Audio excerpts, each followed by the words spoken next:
दोस्तों, आइए शुरू करते हैं आज का टॉपिक। आज का हमारा टॉपिक है भारत के भौतिक प्रदेश। तो सबसे पहले ये जानने की कोशिश करते हैं कि भारत को कितने भौतिक प्रदेशों में बांटा गया है। तो आइए इसमें देखते हैं। जैसा कि आप लोग वीडियो में देख पा रहे हैं कि यहाँ पर एक भारत का मैप है और भारत को यहाँ पे अलग अलग हिस्सों में बांटा गया है। तो इसमें भारत के जो भौतिक प्रदेश हैं, इस भारत के भौतिक प्रदेश को कुल 4 भागों में बांटा गया है। इसके कुल 4 भाग हैं। अब ये 4 भाग कौन कौन से हैं? तो सबसे पहले तो ये देख लीजिए, भारत के उत्तर में ये जो भौतिक प्रदेश है, ये उत्तर का पर्वतीय प्रदेश है। ये है उत्तर का पर्वतीय प्रदेश, उत्तर का पर्वतीय प्रदेश।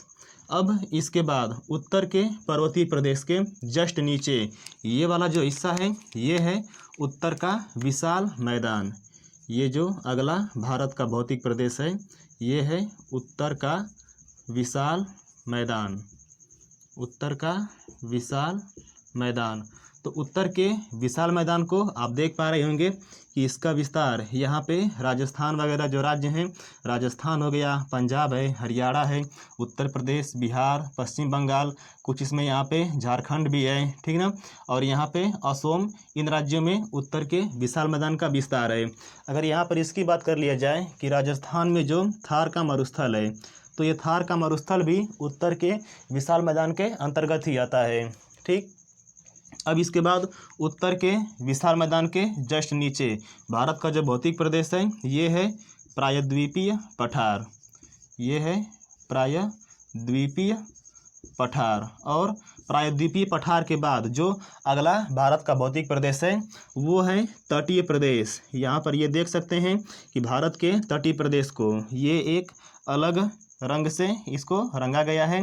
तो ये हैं भारत के तटीय प्रदेश। शुरू होते हैं गुजरात से, गुजरात के बाद इसमें जो महाराष्ट्र का कुछ हिस्सा है, गोवा है, कर्नाटक का कुछ हिस्सा है, केरल आ जाएगा, तमिलनाडु का कुछ हिस्सा इसमें पड़ जाएगा, आंध्र प्रदेश है, उड़ीसा है, और ये यहाँ पे पश्चिम बंगाल की सीमा तक फैला है भारत का तटीय प्रदेश। तो ये जो भारत का भौतिक प्रदेश है, इसको कहते हैं तटीय प्रदेश।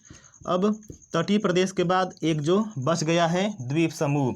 तो इन द्वीप समूहों को भी आप देख सकते हैं, बंगाल की खाड़ी में स्थित है अंडमान निकोबार द्वीप समूह, और यहाँ पर अरब सागर में स्थित है लक्षद्वीप समूह। तो ये जो भारत के द्वीप समूह हैं, इनको भी जो तटीय प्रदेश हैं, इसके साथ ही इसको रखा जाता है। तो भारत का जो चौथा भौतिक प्रदेश है, वो तटीय प्रदेश एवं द्वीप समूह हैं। अब द्वीप समूहों को तटीय प्रदेशों के साथ क्यों रखा गया है? तो देख सकते हैं कि भारत के जो तटीय प्रदेश हैं, इनकी सीमा जो है समुद्र से लगी हुई है। स्थल का जो भाग समुद्र से कहीं लगा है तो उसी को तट बोलते हैं। तो भारत के जितने भी द्वीप हैं, ये सभी के सभी द्वीप स्थल भाग समुद्र से घिरे हुए हैं, ठीक ना। तो समुद्र से घिरे होने के कारण इसकी भी कुछ तटीय सीमा बन जाती है। तो इसीलिए इन द्वीपों को भी भारत के तटीय प्रदेशों के साथ यहाँ पे ऐड करके रखा जाता है। तो इस प्रकार भारत के कुल 4 भौतिक प्रदेश हो गए। सबसे उत्तर में जो भारत का पर्वतीय प्रदेश है, तो उत्तर में स्थित होने के कारण इसको कहते हैं उत्तर का पर्वतीय प्रदेश। उसके जस्ट नीचे है उत्तर का विशाल मैदान। है तो ये पूरा विशाल मैदान ही, ठीक ना, लेकिन तो भारत के उत्तर में स्थित होने के कारण इसको बोलते हैं उत्तर का विशाल मैदान। अब इसके वही नीचे है प्रायद्वीपीय पठार, और उसके बाद ये है तटीय प्रदेश और द्वीप समूह, ये एक ही में। तो ये हो जाएंगे भारत के कुल 4 भौतिक प्रदेश। अब इन भौतिक प्रदेशों में से एक एक करके हमें पढ़ना होगा, ठीक। तो सबसे पहले हम लोग इसमें स्टार्ट करेंगे उत्तर का जो पर्वतीय प्रदेश है।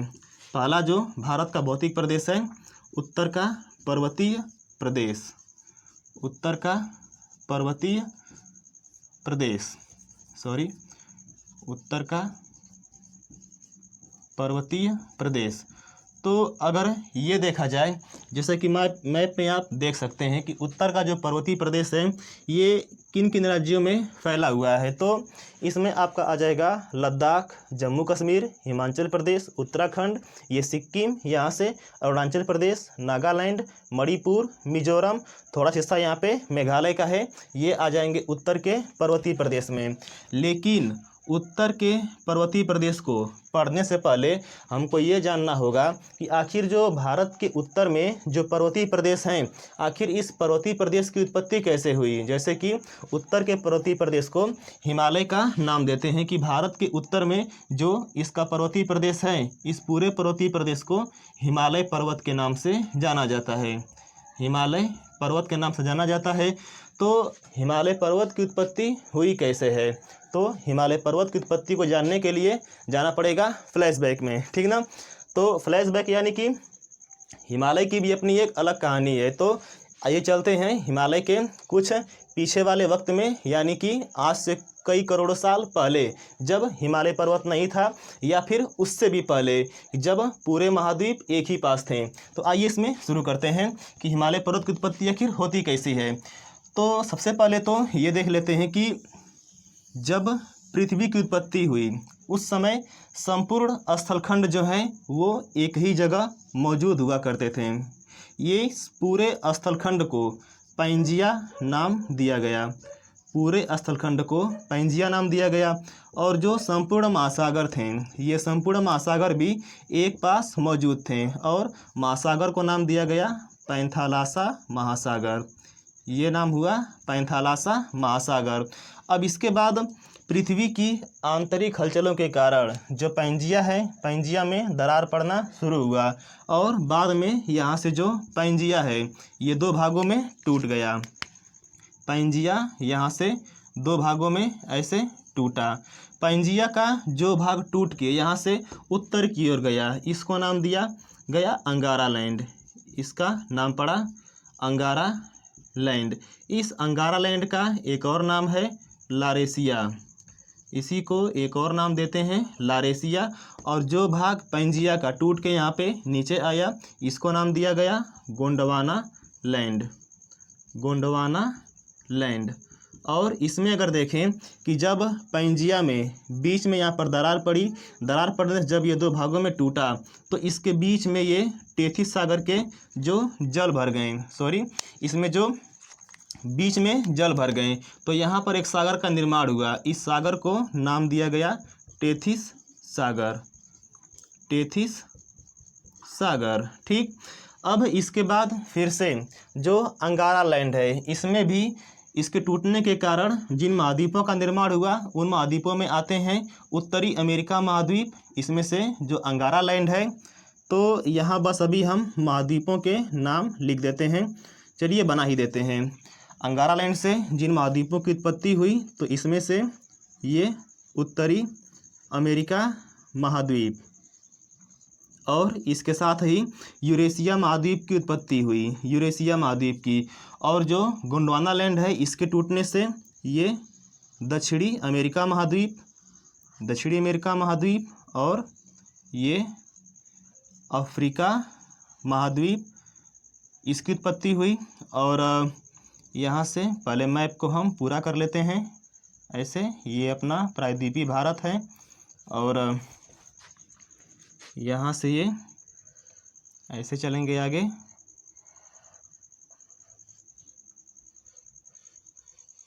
और ये प्रेजेंट टाइम में जो भी महाद्वीप जहाँ पर हैं, यहाँ पर ये ऑस्ट्रेलिया है, नीचे अंटार्कटिका महाद्वीप है।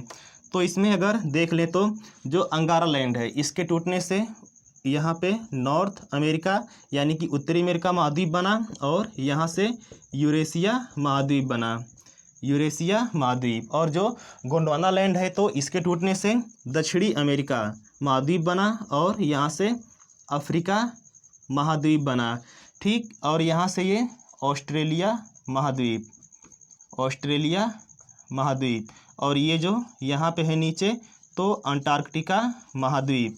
तो इस प्रकार से इन महाद्वीपों का निर्माण हुआ। अब यहाँ पर जो देख रहे हैं कि ये यूरेशिया महाद्वीप है, और इस यूरेशिया महाद्वीप में अपना भारत लगा हुआ है। तो पहले भारत तो यहाँ पर था ही नहीं, ये भारत को आप जो यहाँ पर देख पा रहे हैं, ये भारत यहाँ नहीं था। तो भारत को यहाँ से हम हटा देते हैं। तो भारत यहाँ नहीं था, तो था कहाँ पे, ठीक। तो भारत जो था यहाँ पे अफ्रीका महाद्वीप के पास में सटा हुआ था।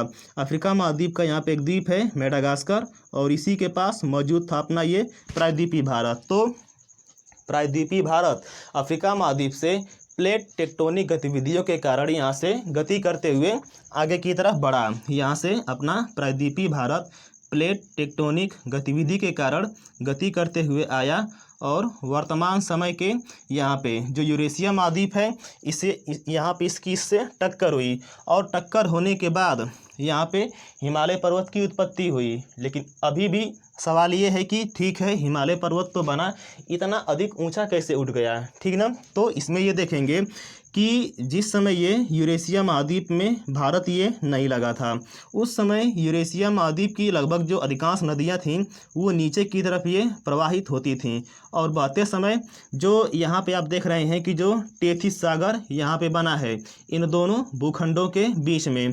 तो वर्तमान के समय में जहाँ पे ये हिमालय पर्वत है, इस हिमालय पर्वत के पास ये टेथिस सागर मौजूद था। तो इस टेथिस सागर में नदियों के गिरने से नदियां अपने साथ जिन अवसादों को बहा के लाई होती हैं उन अवसादों को इसमें ये पाटती हैं और इस प्रकार से टेथिस सागर में बहुत अधिक मात्रा में अवसादों के जमा हो जाने के कारण जब भारतीय प्लेट यहाँ पे आई और ये यूरेशियाई प्लेट से टक्कर हुई तो टेथिस सागर के अंदर मौजूद जो अवसाद या इसके मलबे थे उसमें दबाव पड़ा और दबाव पड़ने से उसमें वलन हुआ और वलन से ही हिमालय पर्वत की उत्पत्ति हुई। अब वलन पड़ने से ही हिमालय पर्वत की उत्पत्ति हुई, इसलिए हिमालय पर्वत को वलित पर्वत कहते हैं और इसका निर्माण सबसे बाद में हुआ है तो इसको नवीन वलित पर्वत कहते हैं, ठीक ना। हिमालय पर्वत अभी बहुत नया है, युवा पर्वत है, ठीक ना। बाकी पर्वत तो बूढ़े हो गए। भारत में ही विश्व के सबसे नवीन और सबसे बूढ़े पर्वत भी हैं। बूढ़ा यानी कि सबसे पुराना पर्वत वो कौन सा है, तो भारत के ये साइड में है अरावली पर्वत। यह विश्व के सबसे प्राचीनतम पर्वतों में से एक है और जो हिमालय है तो ये नवीनतम पर्वतों में से एक है, ठीक ना।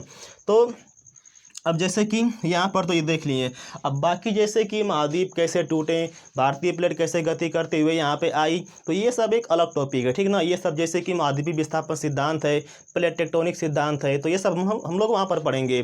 लेकिन अभी के लिए बस इतना ही कि पहले जो अपना प्रायद्वीपीय भारत है ये अफ्रीका महाद्वीप के पास था, ठीक ना, यानी कि ये गोंडवाना लैंड का ही एक हिस्सा था और फिर यहाँ से गति करते हुए ये आगे की तरफ बढ़ा और इसकी टक्कर हुई यूरेशियाई प्लेट से और जहाँ पे ये टेथिस सागर था तो टेथिस सागर के मलबे में वलन पड़ने से हिमालय पर्वत की उत्पत्ति हो गई। अब हिमालय पर्वत की जब उत्पत्ति हो गई तो इसमें हिमालय पर्वत की कई सारी श्रेणियों का निर्माण हुआ। तो इस प्रकार से जितनी भी पर्वत श्रेणियाँ बनी है हिमालय पर्वत में उनको अब एक एक करके क्रम से हम लोग पढ़ेंगे। तो आइए इसमें देखते हैं। यहाँ पे अगर हिमालय के पर्वत श्रेणियों की बात किया जाए, पर्वत श्रेणियों की अगर बात किया जाए तो हिमालय पर्वत की कुल 4 श्रेणियां हैं। हिमालय पर्वत की कुल 4 पर्वत श्रेणियां हैं। यहाँ से एक जो श्रेणी है इसको कहते हैं ट्रांस हिमालय। ये पर्वत श्रेणी का नाम है ट्रांस हिमालय।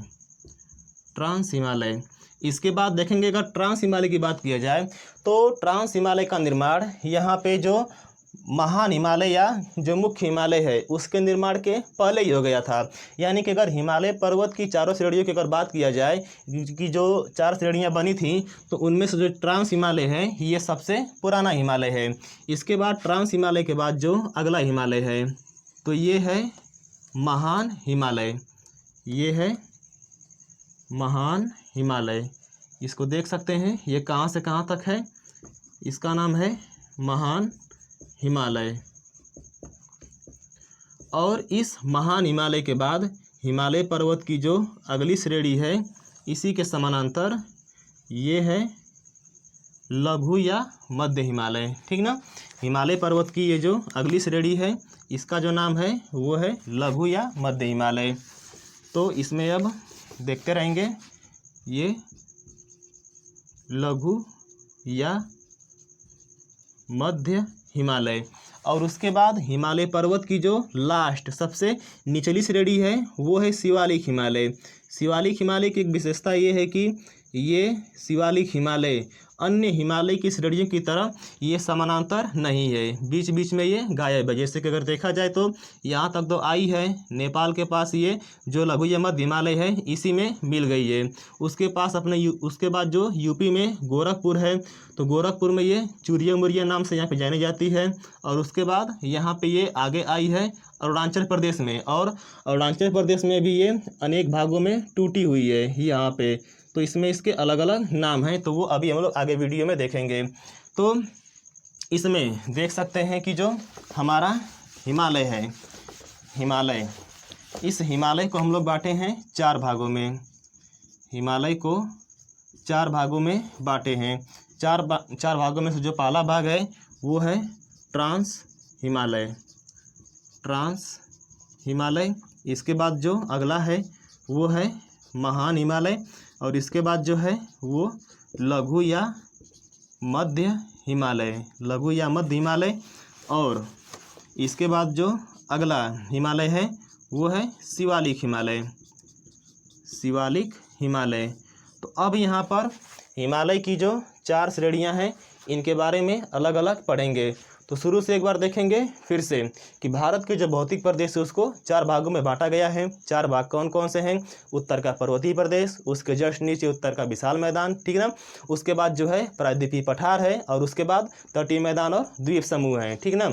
तो ये तो हो गए भारत के 4 भौतिक प्रदेश। और अब इसके बाद जो सबसे पहला वाला जो भौतिक प्रदेश है, ऊपर से जो हम लोग पढ़ रहे हैं कि यहाँ पर जो उत्तर का पर्वतीय प्रदेश जिसको कि हिमालय पर्वत के नाम से जानते हैं, तो हिमालय पर्वत को भी 4 भागों में बांटा गया है। 4 भाग कौन कौन से हैं? तो ये हैं ट्रांस हिमालय, महान हिमालय, लघु या मध्य हिमालय, शिवालिक। क्रम देखना चाहें तो यहाँ पर देख सकते हैं, ये ट्रांस हिमालय है, ये यहाँ से महान हिमालय है, इसके बाद जस्ट लघु या मध्य हिमालय है, और उसके बाद ये शिवालिक हिमालय है, ठीक। अब इसमें सबसे पहले हम लोग स्टार्ट करेंगे ट्रांस हिमालय के बारे में। तो ट्रांस हिमालय की भी कई पर्वत श्रेणियाँ हैं, ट्रांस हिमालय की कई पर्वत श्रेणियाँ हैं। इन पर्वत श्रेणियों में अगर देखा जाए क्रम से एक एक करके, तो ट्रांस हिमालय की जो सबसे उत्तरतम पर्वत श्रेणी है वो है काराकोरम श्रेणी, वो है काराकोरम श्रेणी। काराकोरम के बाद जो अगली श्रेणी है वो है लद्दाख श्रेणी, ठीक। और लद्दाख के बाद जो इसके नीचे अगली श्रेणी है वो है जास्कर श्रेणी। अब थोड़ा सा ये देखेंगे, ट्रांस हिमालय के तो मुख्य रूप से 3 ही श्रेणियां हैं ट्रांस हिमालय की, काराकोरम, लद्दाख, जास्कर। लेकिन इसी में एक और नाम आता है पीर पंजाल, पीर पंजाल।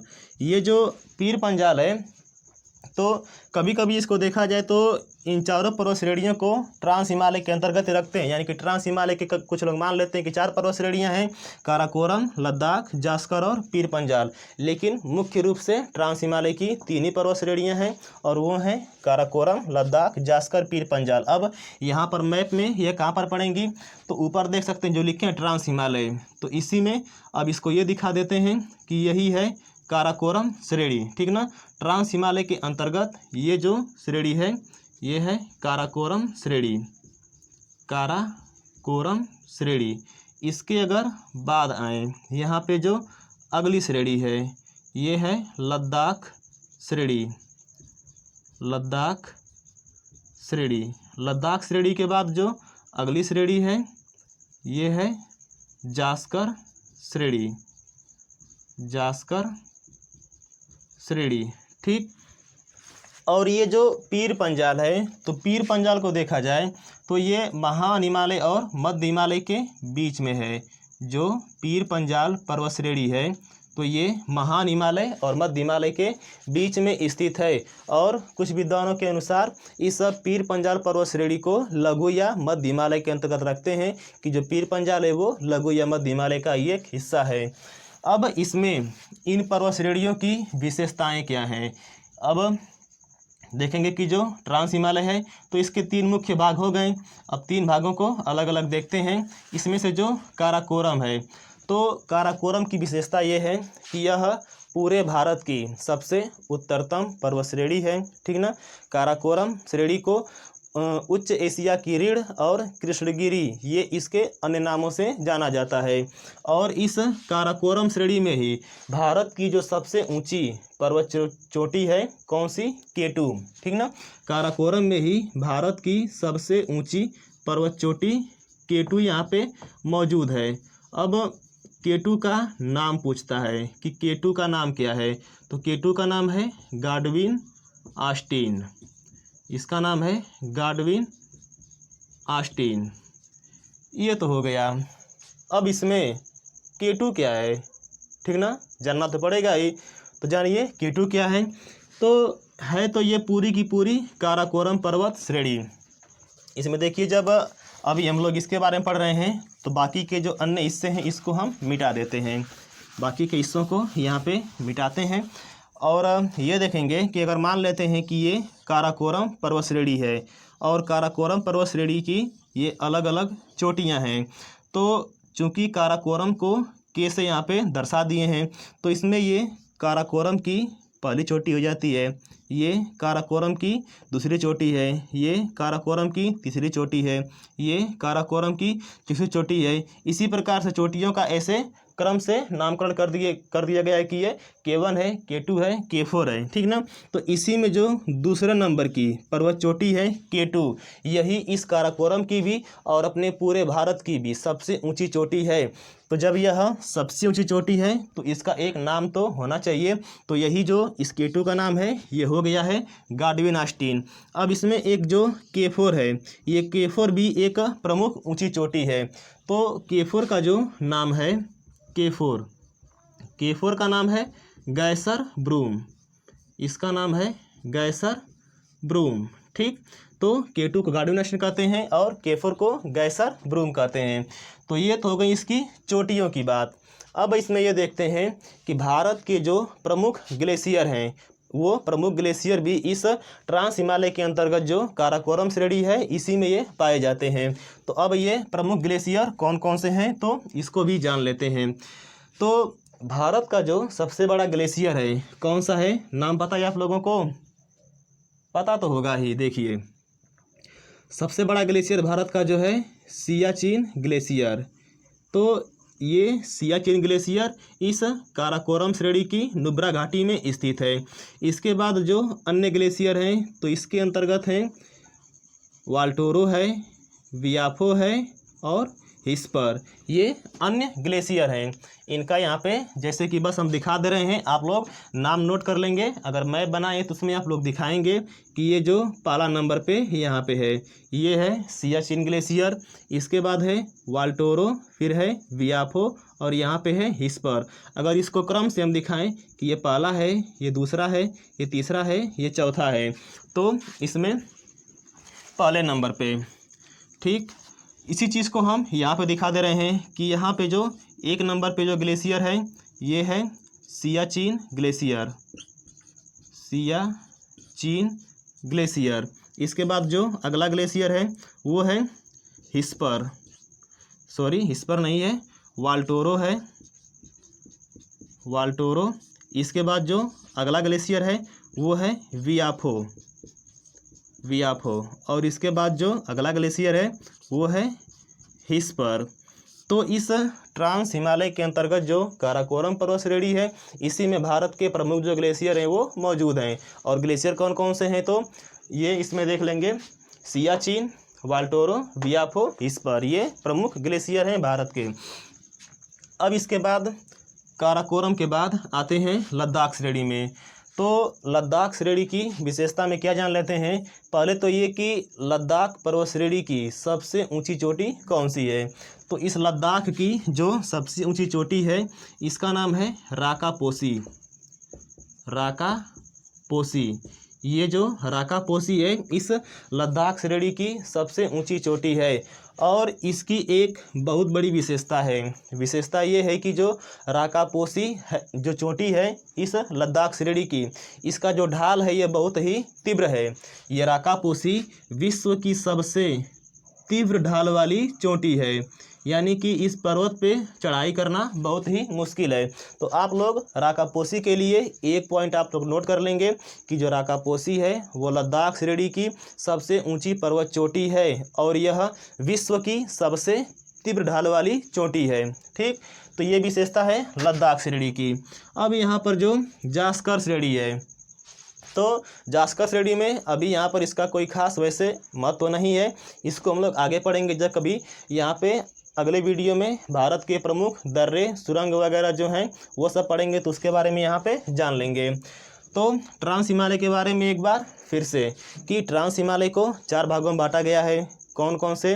तो काराकोरम, लद्दाख, जास्कर, पीर पंजाल। लेकिन कुछ विद्वान जो है पीर पंजाल को ट्रांस हिमालय का हिस्सा नहीं मानते हैं। तो इस प्रकार से ट्रांस हिमालय के मुख्य रूप से 3 ही हिस्से हुए, काराकोरम, लद्दाख, जास्कर। और काराकोरम में क्या क्या देखे हैं? तो काराकोरम में इसकी जो सबसे ऊंची चोटियां हैं, एक तो K2 है जिसका नाम है गॉडविन ऑस्टिन।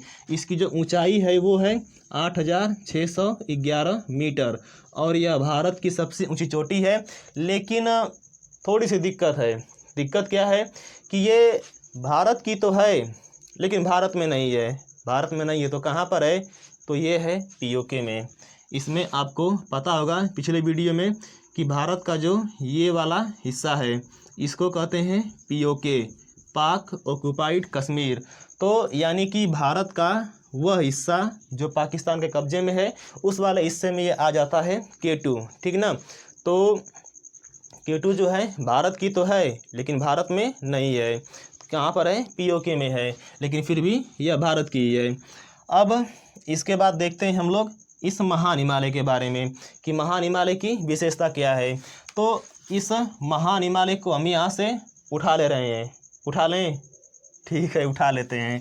तो वीडियो में बने रहिए। उठाने जा रहे हैं हम महान हिमालय को, देखते हैं उठता है कि नहीं। तो ये हमारा उठ के आ गया महान हिमालय। ये है महान हिमालय। अब इस महान हिमालय के अलग अलग नाम हैं। महान हिमालय क्यों कहते हैं? क्योंकि इन सभी हिमालय की पर्वत श्रेणियों में ये सबसे लंबा है। ठीक ना? सबसे लंबा है, सबसे ऊंचा है, इसीलिए इसको कहते हैं महान हिमालय। सबसे बड़ा है तो ये महान हिमालय है। इन चारों पर्वत श्रेणियों में, चारों पर्वत श्रेणियाँ कौन कौन सी? ट्रांस हिमालय, ये महान हिमालय, मध्य हिमालय और नीचे यहाँ पे जो शिवालिक है, इन चारों में सबसे ऊंचा है, इसीलिए इसको कहते हैं सर्वोच्च हिमालय। सर्वोच्च हिमालय, ठीक ना? और बड़ा है तो बृहद हिमालय। बृहद हिमालय इसका और नाम है, इसको और कहते हैं हिमाद्री हिमालय। हिमाद्री हिमालय। तो ये इसके कुछ अलग अलग नाम हैं।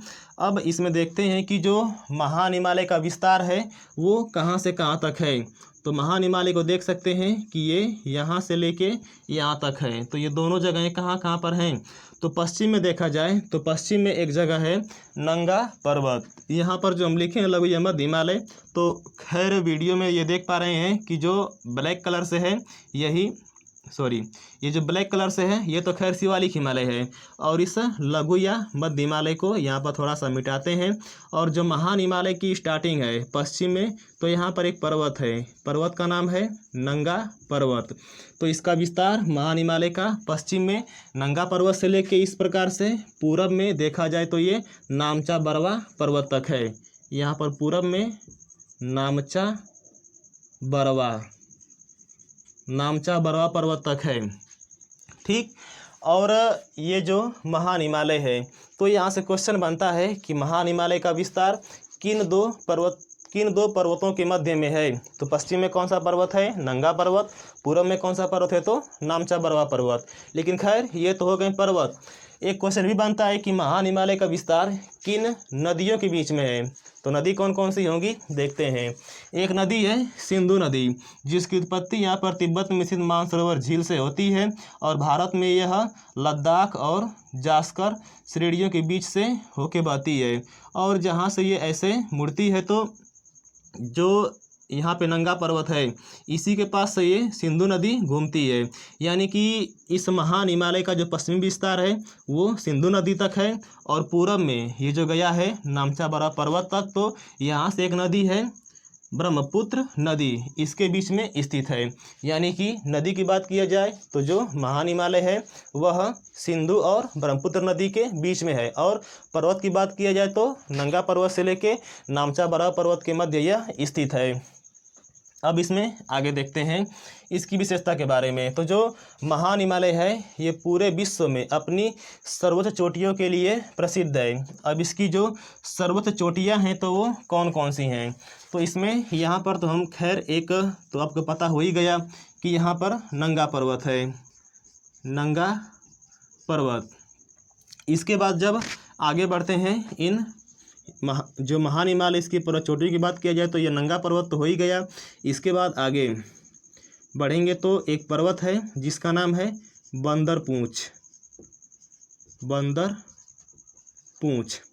बंदरपूंछ के बाद जो अगला पर्वत है इसका नाम है यमुनोत्री। यमुनोत्री यमुनोत्री के बाद जो अगला पर्वत है वो है गंगोत्री। गंगोत्री इसके बाद जो अगला पर्वत है वो है केदारनाथ। केदारनाथ और जो अगला पर्वत है वो है बद्रीनाथ। बद्रीनाथ और आगे बढ़े तो इसी में एक और पर्वत है जिसका नाम है त्रिशूल। त्रिशूल और आगे आए तो यहाँ पर जो पर्वत है ये है कामेत पर्वत। ठीक, और इसी में थोड़ा सा आगे बढ़े तो एक जो पर्वत है वो है नंदा देवी। नंदा देवी।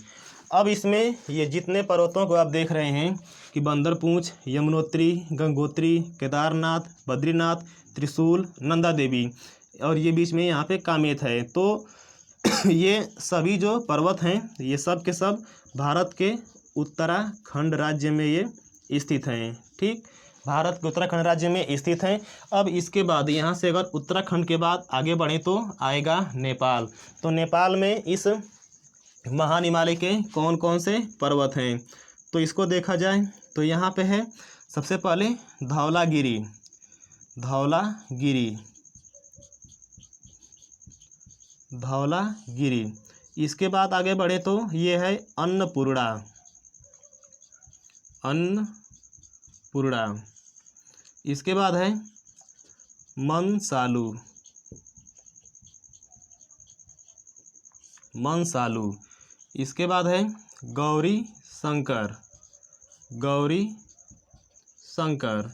ये जो गौरी शंकर पर्वत है यह नेपाल में स्थित है। ऐसा नहीं कि अगर एग्जाम में आ जाए कि गौरी शंकर पर्वत किस देश में है तो बस शंकर भगवान पार्वती नाम देखते ही भारत को टिक नहीं कर देना है, ये है नेपाल में। ठीक ना, तो यहाँ से आप लोग इसको याद रखेंगे कि जो गौरी शंकर पर्वत है ये भारत में ना बल्कि ये नेपाल में है।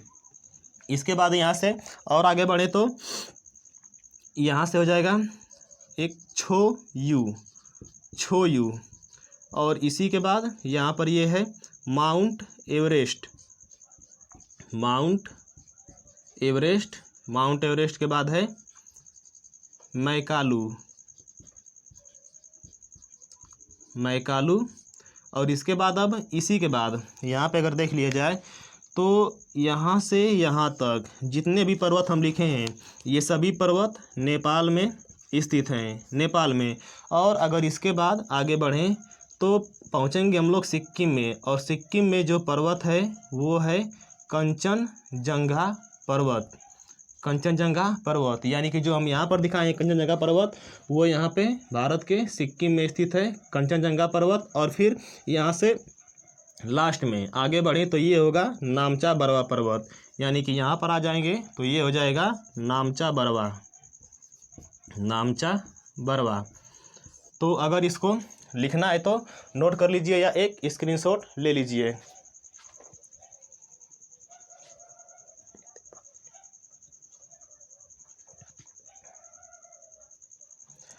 ठीक है, तो इसको नोट कर लिए होंगे।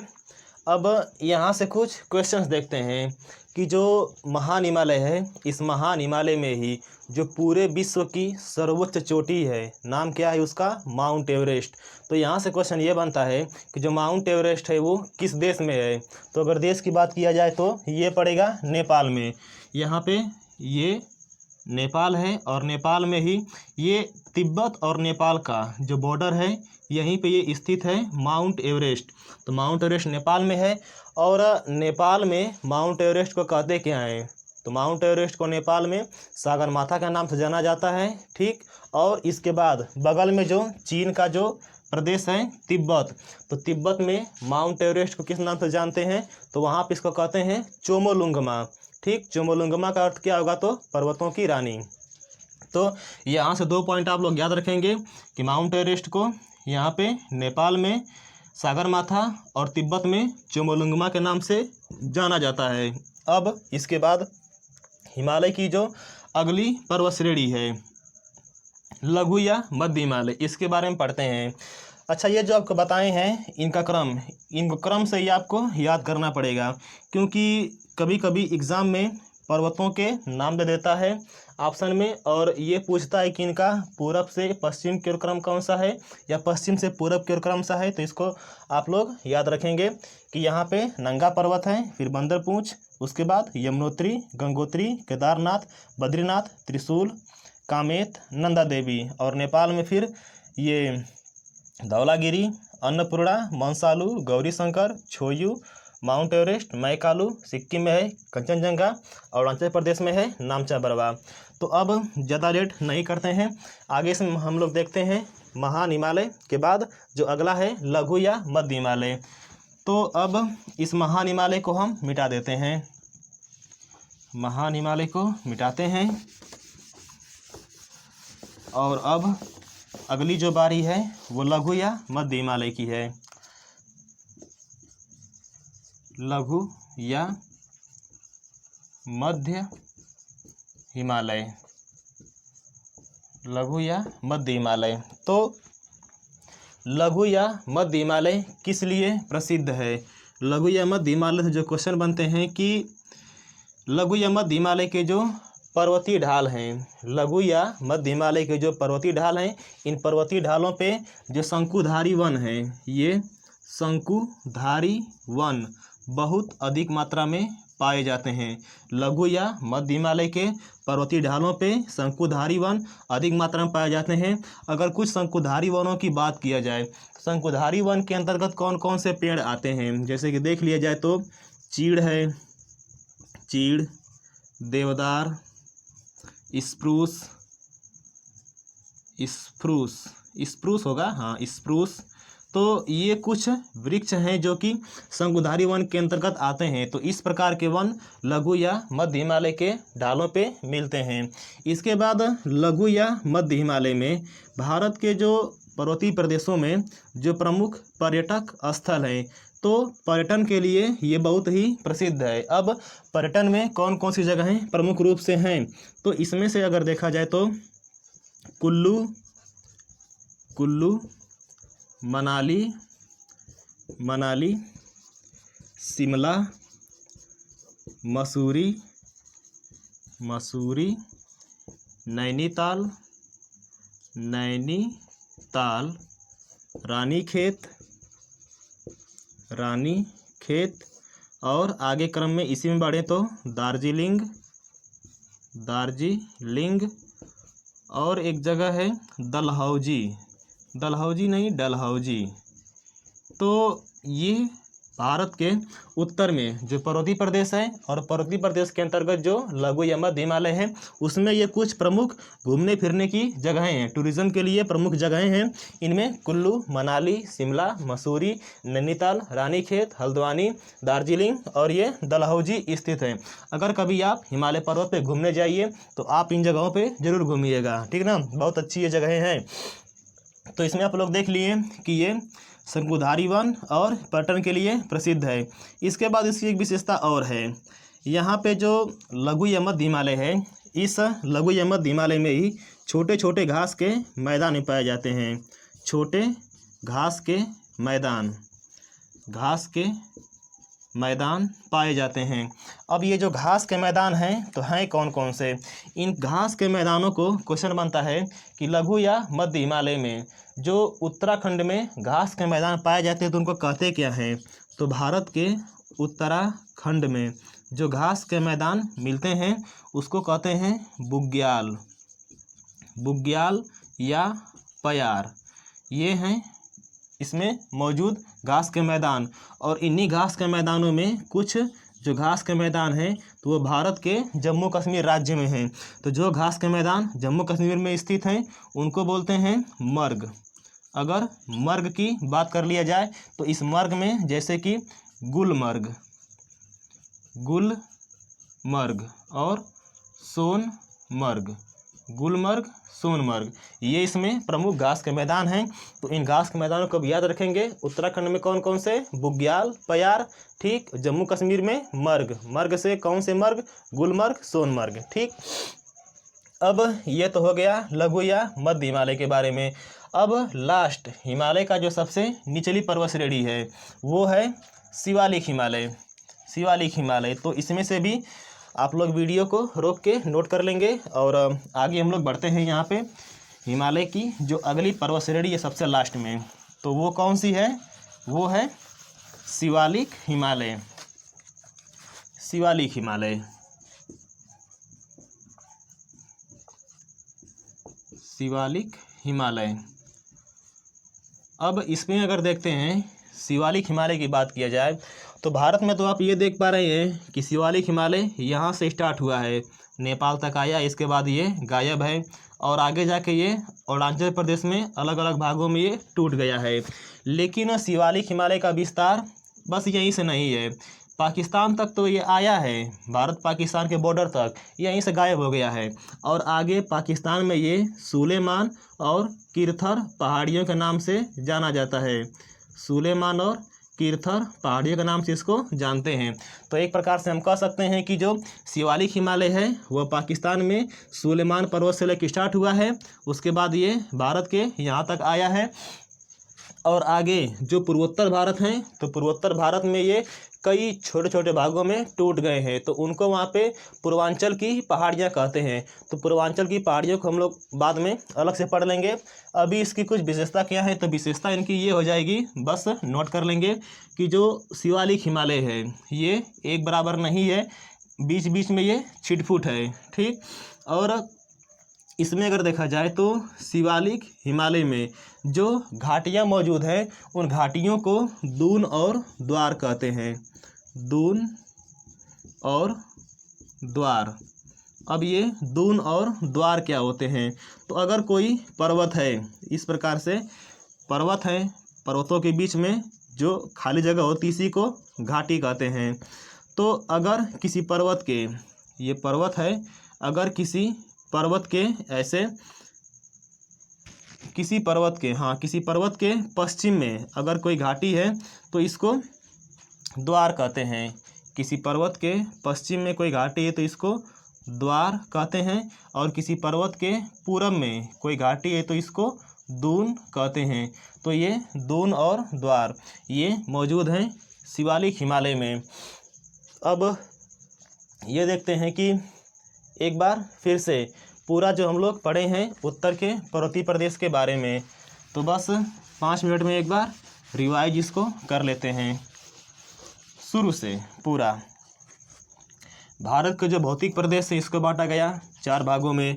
4 भागों में से जो पहला है उत्तर का पर्वतीय प्रदेश है, इसके बाद उत्तर का विशाल मैदान है, उत्तर का विशाल मैदान, और इसके बाद प्रायद्वीपीय पठार है, और अंत में तटीय प्रदेश और द्वीप समूह, तटीय प्रदेश और द्वीप समूह। ये तो हो गए भारत के भौतिक प्रदेश। अब उत्तर का जो पर्वतीय प्रदेश है इसको हिमालय पर्वत के नाम से जाना जाता है। तो जो हिमालय पर्वत है इसके बारे में कुछ और जान लेंगे कि पूरा जो हिमालय पर्वत है यहाँ से यहाँ तक इसकी आकृति पूछता है कि हिमालय पर्वत की आकृति कैसी है।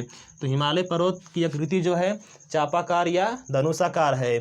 और हिमालय पर्वत की अगर एवरेज ऊंचाई पूछें, हिमालय पर्वत की औसत ऊंचाई की बात किया जाए तो यहाँ पे लिख देते हैं इसकी एवरेज ऊंचाई।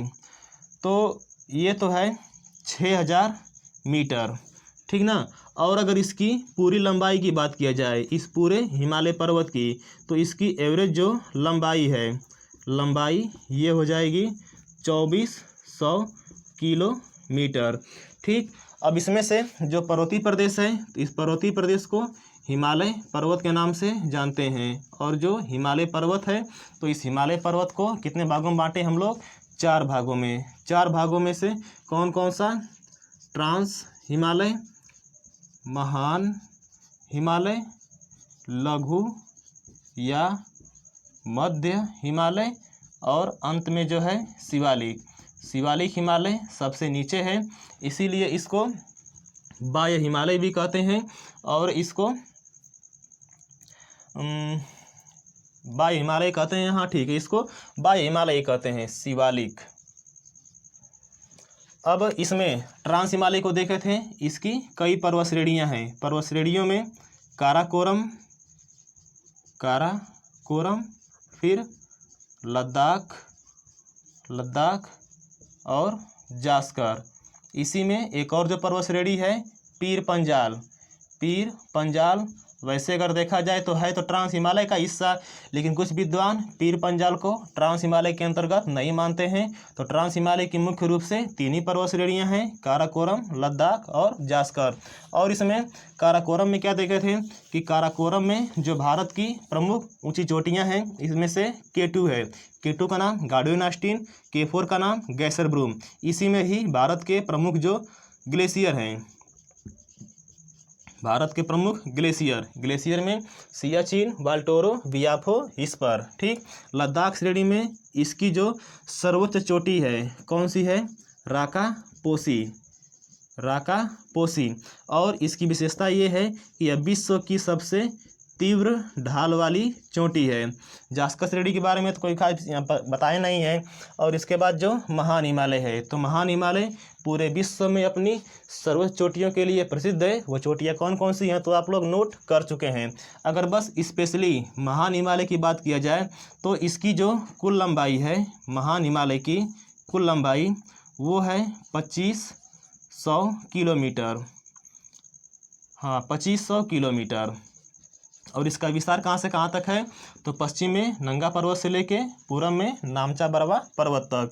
और इसकी जो एवरेज ऊंचाई है इस महान हिमालय की वो है 6100 मीटर।